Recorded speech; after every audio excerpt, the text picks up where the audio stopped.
We're looking forward, obviously, to the All-Ireland football final. I'm joined by Michael Macauley, who, first of all, has never heard, apparently Dublin are doing a drive for 5, and I'd say you're bored off your tree at this point because you've spoken to 72 journalists.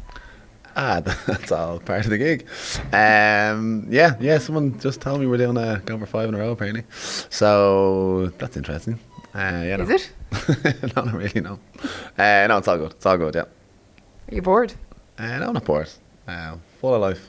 Because I'd be bored, because I've just heard you hash out the same answers time and time again, and they're all very important, but I often think, like, even when you guys do these media interviews, that in itself is a performance, isn't it? It wears you out. We don't do it very often, is the real answer to that. So, no, it's all good. Yeah, as you said, like the kind of 5 in a row thing is really just washes off me. So I think when you hear something so often, it just really doesn't kind of sit with me. So yeah, it's all good. Yeah. You're all good yourself on the field. I mean, you've had to work your way back from injuries. It's all been very well documented that you were Player of the Year and up and down, and you've had to work really hard back to come back. And any other team, any other player mightn't have had to work so hard, but because you're involved in arguably one of the best football teams we've ever seen in this country ever, it's been even harder. That's probably a fair enough statement. Look, I suppose we all know the kind of competition amongst this team is crazy, and you need that if you want to be winning the medals and all that sort of stuff. I suppose I've been at all numbers on this team. I've been kind of the first name on the team sheet and the last name on the team sheet, I think, at some stage. So I think I have a kind of an empathy and an appreciation and a gratefulness for what's going on. And it's tough. I suppose people might think that everyone Dublin players dancing to training and skipping home and high-fiving all day long, and yeah, at times we all might be, but I suppose there's always maybe 15 players that are very happy, other lads that might be happy, but there's always lads that are unhappy, and that's the way it is, because they're struggling for form, they're struggling from injuries, and that's kind of tough. It's not tough on them physically, it's tough on them mentally, it's tough trying to deal with that. So I can definitely empathise with that to a huge extent. I know how frustrating it can be. So yeah. Yeah, you've definitely been that person who's been on the side you don't want to be on, when you haven't been picked or whatever. I've often wondered, though, because it is obvious that you are quite a close-knit team, be you in the starting 15 or not, or even the starting 26. How are you told that you're not going to be there? If you're not going to be, say, you yourself, you were used to starting and all of a sudden you weren't. How are you told? How does that message brought to you? They just send out smoke signals. Is it white smoke, black smoke? Yeah. So it's like the Pope thing, and we're all just staring at this chimney and just waiting for. Is it Jim Gavin's home chimney? Is it? Yeah, we're all just line up in a circle around his house. Let's perform this ritual ceremony. It's quite intense, actually. Yeah. Staring each other out of it, is that? Yeah. So I got some white smoke the last day. I was delighted. But all jokes aside, he knows how hard you guys work, and he knows that he's going to be really disappointing some of you, so I'm assuming he must put some thought into it. Or is it that cutthroat, you're like Homer Simpson, you're cut? It's good Simpsons reference. No, yeah, he doesn't he's not going to write us all like a personal sonnet and sing it to us with a guitar. It just is. It's a tough gig. It's why I won't be an inter-county manager. Well, part of the reason why I won't be an inter-county manager. But yeah, it's not easy. But that's the role. That's the role he has. You're the boss, and that's what you have to do. So yeah, and as I said, I've got the white smoke and the black smoke, so I know the crack. When you do say one of the reasons that you'd never be an inter-county manager, are you a bit similar to me then, in that you like to be liked? Yeah, I probably do like to be liked. Is that a bad trait? Not necessarily. We're probably a bit insecure, but aside from that, there's probably some deep-rooted insecurities when we weren't hugged enough as children, maybe. Possibly. Yeah. I do. I probably do like to be liked. That's so maybe that's part of it. Yeah. Because I know I personally could not be, if I saw everyone working really, really hard, I couldn't cope with being that person who would say, you worked well, but unfortunately this new lad is better than you. So no, I couldn't do that. Same way I couldn't be a politician. You're probably the same? Yeah, probably quite similar. Even as a teacher, I'm way too nice, basically. So I just I can't raise my voice. I can't really get angry. I don't really do the angry thing very well. So yeah, that's probably. Well, I'm not sure. I'm going to dispute that a bit, because I was here in Parnell Park and I seen you playing club games, and you raise your voice a lot. That's an accusation. It's true. Yeah, it could be, yeah. So I suppose that's on the pitch. What's on the pitch? Michael Darragh. And then it's off the pitch, Michael Darragh. and How different are they? they're quite different humans. Yeah, I think off the pitch one is taller. Apparently, that always gets said to me whenever someone meets me off the pitch. They're like, "Oh, you're taller." As in you're taller than they thought you were? Yeah, that happens. Yeah. Is that because perhaps you're surrounded by big tall men as well on the pitch, and then you're out with normal human beings off the pitch, and therefore it's a bit like if I went on holiday to Japan, I might once feel tall? Yeah, it could be something like that, or like, yeah, we might have to get like the farther Dougal cards, like small, far away thing going on. But yeah, sorry, you know, I think everyone, you have to kind of bring whatever your, not persona, but your level of competitiveness to the pitch, however you do. Some people can do it maybe a bit I can't think of the word. Like I'm kind of Kawhi Leonard's coming into my head because he's the best at the game at the moment, and people are antagonising him all the time, and he's just a deadpan machine, and he just goes about his business. And I probably should be a bit more like that. I'm probably a little bit looser, but that's just how I played. It's how I played. I've been passionate about sports since I was only a little fella, so it's probably not going to change anytime soon. Well, it's a bit of a juxtaposition though, isn't it? Because you like to be liked and you don't want to be upsetting people and stuff, which is very normal and very understandable, even if you weren't hugged enough as a child. But then at the same time, the role you play, especially when you're in around that midfield area, you do have to boss it a bit. Yeah, well, you don't have to like to be like. You know, I don't need to be liked by like the Kerry midfielders. Like, that's perfectly okay if they're not big fans of me. But we're always all good off the pitch. So yeah, look, that's just part of the gig, isn't it? But you'd also have to be kind of proactively yelling at your own teammates, I'm sure, because a lot of the time I see you doing a bit of directing and stuff as well. You know, you're not just playing football; you're also helping to orchestrate. Orchestrate, yes, that's true. That's true, and it gets a lot harder when there's 82,000 people screaming at you, giving you abuse. So yeah. Look, I think, but communication's huge. Just amongst the team, you'll usually find that a team that's kind of communicating very well is usually kind of playing quite well. So that's a big thing, to try and get people on the same level, and doing the same thing and operating the same way and orchestrate it all together. Yeah. Little conductor's bow as well. Now, one thing we do know about you, a lot's been well documented off the field, Michael Darragh Macauley. You've quite a challenging, but I'm sure enjoyable job where you are working in North Inner City Dublin there. Now, one thing I was wondering when I was listening to you speaking about this to all the journalists was, maybe it's because I'm from Galway. If you're from Sheriff Street, where do you play football? Where do you play GAA? Yeah. A lot of them don't, is the answer. But I suppose if you were, there was, I suppose, historically the club was Joey O'Connell's, was the club that was there for years, and I suppose there's no underage teams there at the moment. So Scully Connell have a presence in the North Inner City as well. So it's something we're definitely developing, and we've had lots of like academies now for young up and comers to kind of get a ball in their hands, like 4 years old. A lot of them are international kids. A lot of the parents have never even played football, didn't even know what the sport was. We've actually trained a lot of them up as coaches to try and just integrate them into the sport a bit more. We've hired a full-time GA coach that is going around all the schools. So now there's 11 primary schools in the area, and now all of them are getting access to football. We had inner city blitzes going on. We had summer camps going on. So there's definitely a lot more GA over the last while, because it probably was a bit dormant over the last while. So it's definitely something we're trying to grow. Yeah, because I'm not going to go into the whole big argument about Dublin football and the millions of euro money and apparently the pots of money you sleep on every night.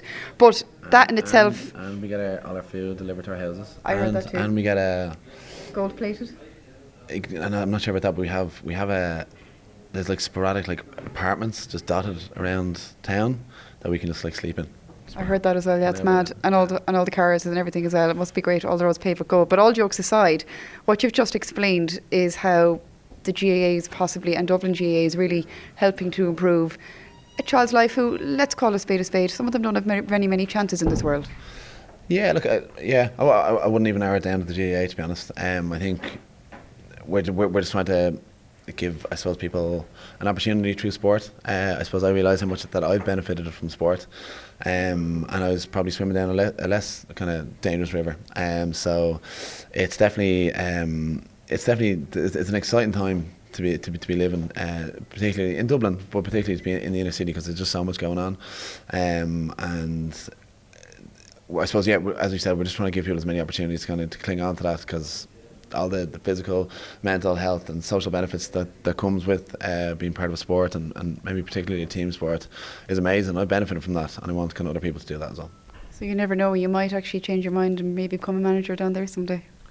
No, I need another manager, and then we can be like good cop, bad cop, and I'll be good cop.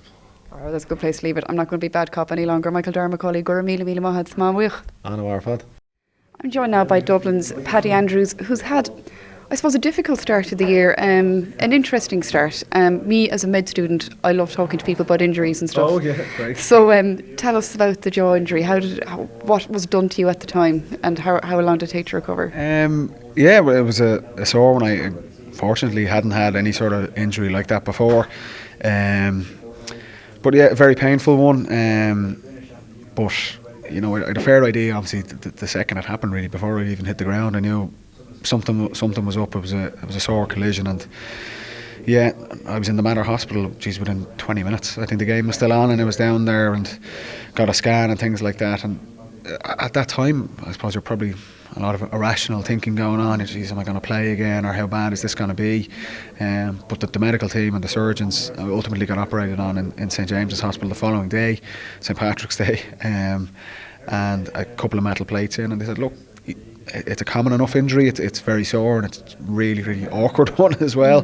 But they said in 6 to 8 weeks you're going to be back, you know, so that certainly relaxes you a bit. The first couple of weeks with the wires and things like that, it was a really awkward and painful one, but like I say, within 6 weeks, you know, I was back at it, and didn't really miss too much. I missed the club championship games, unfortunately, but in terms of my Dublin season, it didn't affect it too bad.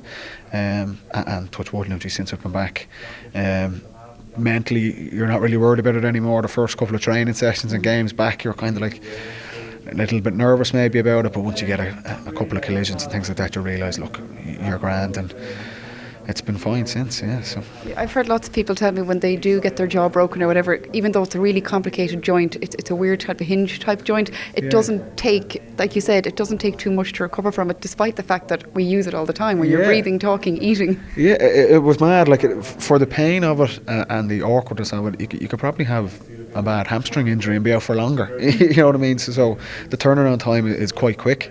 But yeah, I mean, the big thing I found, obviously, it was very difficult to sleep and eat. It's kind of an injury that affects every aspect of your life. You know, if you get a bang and, you know, your hamstring or your quad or something, that's not going to affect your work or things like that. But I couldn't really talk or eat for kind of 2 weeks or so. So it took getting used to it. But like I say, we have a great medical team with Dublin, obviously, who helped me get back up to speed as quick as I could. So an awkward one, but like I say, time-wise, it could have been a lot worse. That's the thing as well, because obviously as an elite athlete you're trying to keep your nutrition especially going, and you can't really be chewing on the boiled chicken breast when you have a broken jaw. I lost a lot of weight in the first couple of weeks, because it was just liquid stuff, so kind of smoothies and things like that, and a bit of soup. Delicious. Yeah, the novelty wears off pretty quickly of them, and then you feel like a toddler. You're on soft foods and scrambled eggs and things like that for another couple of weeks. I enjoyed my first, steak after 2 months, the little things, but yeah, it was just an awkward one. But look, that's going to help you. You can't really be moving it much. That's going to affect the recovery, or it mightn't heal right, or mightn't set correctly. So you just got to try and keep it as steady as you can, and that's, I suppose, the big thing was having the wires in, and yeah, a challenging couple of weeks, but look, it came through it all right in the end. And you're talking perfectly fine now, so obviously your mouth hasn't been affected. Okay. And you are now, here you are looking forward to an All-Ireland final again, and the competition on that Dublin team is fierce, as you know yourself. So you're probably, you're back and you're trying to train, you want to get your place back and all this kind of stuff. It must be fairly tough. Yeah, but look, I think over the last number of years that's been a key strength of the group, and the depth of our squad and the quality of players we have right through the 35 or 36 players. It's been a key strength for us over the years, and I think it's very difficult to try and be successful and sustain consistent success if you just have 15 players. I think you need a squad, and we're all aware of that everyone in the group has a huge role to play, and whether it be for 70 minutes, that's great. Everyone wants to play and wants to play as often as they can, but there's only 15 slots there. So whatever your role is and whatever opportunity you get, if you're fortunate enough to get one, you just got to make sure that you're ready to take it and ready to have a positive impact on the team. So I love whenever I'm talking to any Dublin player, and I know you guys do really genuinely believe and mean it when you say we're all part of a collective wearing jersey number 1 to 26 or 45 or whatever. But at the same time, I'm sure the selfish party is like, oh, come on, give me that jersey. No, it's like I think it's probably the experience of the group as well. Like say, Jim's been in charge for like 7 years now, and we've seen what works. And there is a need for everyone there. You know, training needs to be at a really high standard all the time. Our performances against quality opposition needs to be really high all the time.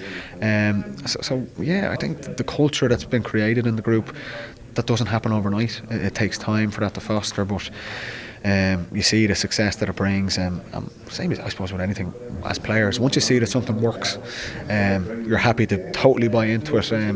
And ultimately, we're all there to try and be successful for Dublin, and we've been fortunate to have that over the last number of years. So, like I say, it may sound like a cliche, but it does. It works. Any role you can play to help us get over the line, lads are happy to do it. You know. And we speak about the big footballing cliches, Dublin Kerry All-Ireland final. It's a cliche for a reason. It's happened a lot over the years. People have enjoyed them. I suppose for yourself, it just must be a great honour and just great to have something like that to look forward to. Yeah, it's amazing. I mean, like I said, this is my 11th year now, and you still get excited by these things, and the opportunity to be in an All-Ireland final. I mean, that's why you do it. You know, it's an amazing experience. You can see the excitement around the county as well. You're down with your club, or you know, local mini leagues and camps going on around. You see the excitement with the people of Dublin. We kind of tend to be a little bit more focused on the performance. We can't get dragged into that too much, but it's an incredible honour, obviously, to be part of this group and to be able to represent the group and represent the county. It's something, even after all these years of doing it, it's still an incredible experience, and one that I'm looking forward to over the next 20 days as well. And when we think about it, we might never have probably maybe seen you in a Dublin jersey, because I hear you were good at the other football as well. Oh, so who told you that? People. No, I played a lot of soccer when I was younger, yeah. I preferred that when I was younger. I only started playing, really, I suppose. I think it was 12 or 13, which is relatively late, playing GAA. But once I joined my club, St Bridget's, and my older brother, Paddy, had broken into the Dublin team, and that was a big inspiration as well. I think I definitely made the right choice. And it's been great over the last number of years. And like I say, probably wouldn't have too much of a successful career with the soccer ball, so I think I made the right choice in the end. Well, I mean, we never know, and it just goes to show, who knows, if you decided to stick with the soccer ball, who knows, you might not have gone anywhere, or you might have been off playing internationally, and you don't know at that age what might happen, especially because if you're playing football for Dublin, that means you had the capacity to be an elite athlete, and if you had that focus in soccer as well, who knows. So I'm assuming, though, you don't lie in bed at night wondering, could I have been Wes Houlihan? No, definitely not. But I think that's important, I suppose, for any young players to try and get as much exposure to all sports. I think it helps you ultimately playing soccer. I know Paul Mannion was another example where someone was a really talented soccer player, and you can see that's helped his GAA game. And look, in Dublin at the minute, I mean, rugby's obviously over the last 10-15 years just gone on. It's been huge now. It's a success of the provinces and the national team as well. So you're seeing kids these days on a Saturday and Sunday playing soccer, hurling, rugby, GAA, basketball, things like that.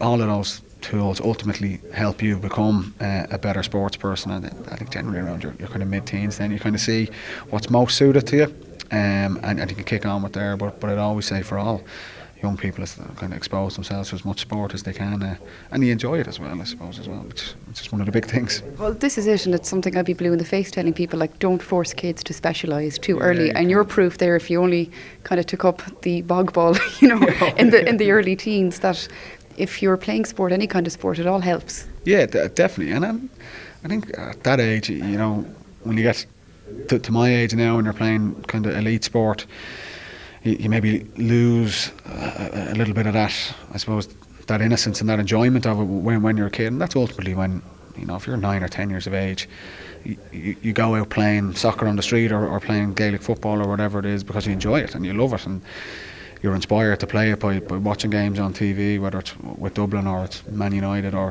whoever. So I think it is really important for kids to do that and see it, and ultimately then the older you get, there's plenty of time to decide then which you're most suited to and which you enjoy the most as well. And I'm delighted I made the choice to pursue a career with Dublin, because it's been an incredible honour and some amazing experiences over the last decade with a special team and a special group of guys, you know. Thank you very much for your time, Paddy. Gurmina Margaret. Thank you.